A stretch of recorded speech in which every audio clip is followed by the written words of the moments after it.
ہے. ہمارے استاد مولانا شبیر مرحوم صاحب بیان کیا کرتے تھے, کہتے ہیں کہ جانتے ہو کربلا سے کفن کیوں لایا جاتا ہے؟ کیونکہ سارے معصوم کفن میں سو رہے ہیں.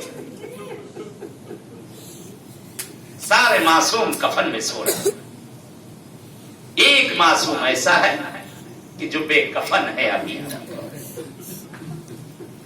یہاں سے ہم لوگوں نے تبرک لیے, وہ تسبیح لی, سجدگاہ لی, کفن لیا, سجدگاہ لیا, ساری چیزیں لی, اور اس کے بعد ہم ذریعوں سے اسے متبرک کرتے ہیں, مس کرتے ہیں. مس کرنے کے بعد اپنے وطن پہنچتے ہیں. وطن پہنچنے کے بعد اپنے اعزاء و اقارب کو ان کو بلا کر دیا جاتا ہے. استحباب زیارت میں ہے یہاں سے جانے کے بعد اپنے اعزاء و اقارب کے لیے ہدیے لے کر جاؤ. ان لوگوں کے لیے بھی لے کر جاؤ جن سے تم نہیں ملتے تھے. جن سے ملتے ہو ان کو تو جا کر دو گے ہی. جن سے آدمی مل رہا ہے تو ان کو تو جا کر دے گا ہی, لیکن ان کو جو آپ سے نہیں مل رہے ہیں یا جن سے آپ نہیں ملنا چاہ رہے ہیں, وہ ہے زائر کی زیارت کی سند, کہ یہاں سے جا کر آپ کو انہیں راضی کرنا ہے جن سے آپ نہیں مل رہے تھے یا وہ آپ سے نہیں ملنا چاہ رہے ہیں. اب آپ ان کے پاس جائیں گے, وہ ہدیہ لے کر, وہ تحفہ لے کر. نہیں ملنا چاہتے, ہم سے نہیں آنا چاہتے ہمارے پاس, لیکن ہم آقا حسین کی زیارت کے لیے, اس لیے کہا گیا ہے کہ جب زیارت کے لیے نکلو تو اپنے اعزاء و اقارب کو جمع کیا جائے. آداب زیارت میں جمع کیا جائے اور سب سے بتایا جائے کہ میں زیارت کے لیے جا رہا ہوں, میں زیارت کے لیے جا رہا ہوں. اور اس کے بعد کہتے ہیں کچھ دعائیں ہیں جو اس وقت پڑھی جائیں اور وہ آپ کو بدرقا کریں. جملہ یہی, بدرقا کریں, وہ یعنی وہ آپ کو چھوڑیں. یعنی کہ چپکے سے ہم چلے آئے بغیر بتائے کہ میں جا رہا ہوں. نہیں, بتا کے آئے, کہے کے آئے کہ میں مولا حسین کی زیارت کے لیے جا رہا ہوں. شاید اس کی دعا, اس لیے جو اس کو بات کو روکتے ہوئے اسی جگہ پر کہ وہ ایک جملہ عجیب و غریب ہے زیارت کے لیے اور حج کے لیے. حج کا دوران چل رہا ہے, یہ حاجی اس وقت موجود ہیں, مینا میں موجود ہیں, کہ حج پہ اگر کوئی شخص جائے, اس حدیث کو میں نے وہیں پہ روکا, اگر کوئی شخص حج پہ جائے کہتے کوڑی کوڑی پائی پائی ادا کرے پھر جائے. حج پہ اگر جانا ہے آپ کو کوڑی کوڑی ادا کرنا ہے پھر حج پہ جانا ہے. قربان جاؤں آقا حسین آپ پر. معصوم فرماتے ہیں میرے جد کی اگر زیارت کے لیے تمہیں جانا ہے, میرے جد کی اگر زیارت کے لیے جانا ہے, اگر تمہارے پاس نہیں ہے قرضہ لو اور لے کر جاؤ. اگر تمہارے پاس ہے بھی پھر بھی قرضہ لو, ولو نادرن, ایک نادر, ایک چھوٹا سا, بہت کم, جس کی کوئی حقیقت اور اوقات نہیں. مثلا 10 روپیہ, 20 روپیہ, 100 روپیہ, نادرن, بہت چھوٹا سا, بہت کم قرضہ لے کر. معصوم سے پوچھ لیا کہ مولا میرے پاس ہے, اللہ نے مجھے دیا, اے میرے آقا میں کیوں قرضہ لینے لگا, مجھے مولا نے دیا ہے بہت, میں کیوں قرضہ. جملہ سنیں معصوم کا, میں کیوں قرضہ لینے لگا, میں کیوں قرضہ لے کے جاؤں جب میرے پاس موجود ہے. معصوم فرماتے ہیں تم زیارت پر گئے, تم زیارت پر گئے, زیارت پہ جانے کے بعد نہیں معلوم کون سا تمہارے عمل خیر تھا جو تمہیں وہاں کھینچ کے لے گیا. تم وہاں پہنچ تو گئے, تم نے زیارت بھی کی, لیکن جب زیارت کر کے آئے کیا پتا تمہاری وہ زیارت قبول بھی ہوئی ہے یا رد ہو گئی, یا تم اس کو بچا کے لا سکے یا نہ لا سکے. لیکن جس وقت تم نے دوسروں سے قرضہ لیا, ولو نادرن, تھوڑا سا ہی صحیح, جو دوسروں سے تم نے پیسہ لیا ہے, اب تمہیں یاد آئے گا فلاں بہن سے میں نے لیا تھا, فلاں بھائی سے میں نے لیا تھا, ان سے لیا تھا, ان سے لیا تھا, سارا ذہن میں دوڑنا شروع ہو گیا. مولا فرماتے ہیں کہ نہیں معلوم اس میں کس کی زیارت قبول ہو جائے کہ اس کے صدقے میں اللہ تمہاری بھی زیارت کو قبول کر لے. اسی طرح سے جب زیارت پڑھا جاتا ہے, تنہا اکیلی زیارت اپنی نہ پڑھا کریں, جتنے نام پڑھتے جائیں گے اتنا اجر بڑھتا جائے گا, جتنے نام بڑھتے جائیں گے اتنا ہی ثواب میں اضافہ ہوتا جائے گا. بیان کہتے زائر نے تبرک لیا, ہدیہ لیا, یہاں سے اب روانہ ہونے والا ہے, وہ اپنے وطن کی طرف جا رہا ہے. ہدیہ تبرک لے کر اپنے وطن کی طرف جا رہا ہے. زری سے مس کیا, معصوم سے اس کو مس کیا اور اس کے بعد یہاں سے لے کر گیا. اب وہاں جانے کے بعد جب اس نے اپنے اعزاء و اقارب رشتہ داروں کو اس نے ہدیہ دیا, ایک تاکید ضرور کرتا ہے, ایک تاکہ ضرور کرتا. دیکھو یہ جو میں تمہیں ہدیہ دے رہا ہوں، یہ تسبیح دے رہا ہوں، یہ سجدگاہ دے رہا ہوں، یہ آقا حسین و مولا عباس اور معصومین کی ذریعوں سے مس کر کے میں لایا ہوں. دیکھو اس کا بڑا ادب کرنا، دیکھو اس کا بڑا احترام کرنا. میں کچھ عرض کرنا چاہتا ہوں. دیکھو اس کا بڑا ادب کرنا. میں ذریعوں سے مس کر کے انہیں لے کر آیا ہوں، انہیں متبرک میں کر کے لایا ہوں. اس کا احترام باقی رکھنا. انصاف سے بتائیں، جس کو اپنے رشتے دار کو یہ ہدیے، یہ تحفے دیے ہیں، وہ بڑے احترام اور ادب سے لے گا، اسے چومے گا، آنکھوں سے لگائے گا، سینے سے لگائے گا کہ بارگاہ حسینی سے ہو کر آئی ہے. اور اگر خدا نہ خواستہ کسی جگہ پر اگر اس کے ہاتھ سے یہ چھوٹ کر گر جائے تو اسے جھک کر زمین سے اٹھائے گا، اور اپنے ہاں رسم میں لوگ توبہ توبہ بھی کرتے ہیں، اور اسے آنکھوں سے لگائے گا اور چومے گا، کہے گا مولا مجھے معاف کر دیجئے کہ میرا یہ تبرک زمین پر گر گیا. ایک تبرک جو ذریعے حسین سے مس ہو کر جائے، اس کا اتنا احترام، اس کا اتنا ادب، اتنا خیال. اور یہ ہمارا جسم نہیں معلوم کہ کتنی مرتبہ ذریعے حسین سے مس ہوا ہے. یہ ہاتھ کتنی مرتبہ آقا کے ذریعوں کو جا کر اس نے پکڑا ہے. ان لبوں نے نہیں معلوم کتنی مرتبہ ان دیواروں اور دروں کا بوسہ دیا ہے. اے میری ماں اور بہنوں، اے میرے بچوں، میرے بزرگوں، گزارش ہے کہ جب یہاں سے پلٹ کے جانا، ثبوت دینا کہ زائر اور زائرہ بن کے آئے ہو. اگر کسی وقت یہ زبان کوئی گناہ کے لیے چلے، فوراً روک دینا کہ یہ ذکر حسین کر کے آئی ہے. اگر یہ ہاتھ کسی گناہ کی طرف جائیں، فوراً انہیں روک دینا کہ مولا کے ذریعے سے مس ہو کر آئے ہیں. اگر یہ قدم کسی گناہ کی طرف بڑھیں، فوراً روک دینا کہ نہیں معلوم کتنی مرتبہ یہ بین الحرمین میں چلے ہیں، نہیں معلوم یہ کتنی مرتبہ مولا عباس اور مولا حسین کی بارگاہ میں گئے ہیں. اگر ہماری آنکھوں سے کوئی گناہ ہو، فوراً اسے روک دینا.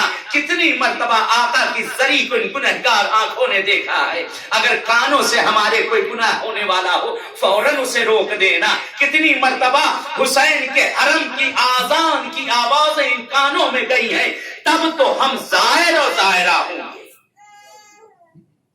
اگر ان چیزوں کو ہم نے رعایت کی، تب تو ہم زائر و زائرہ ہوں.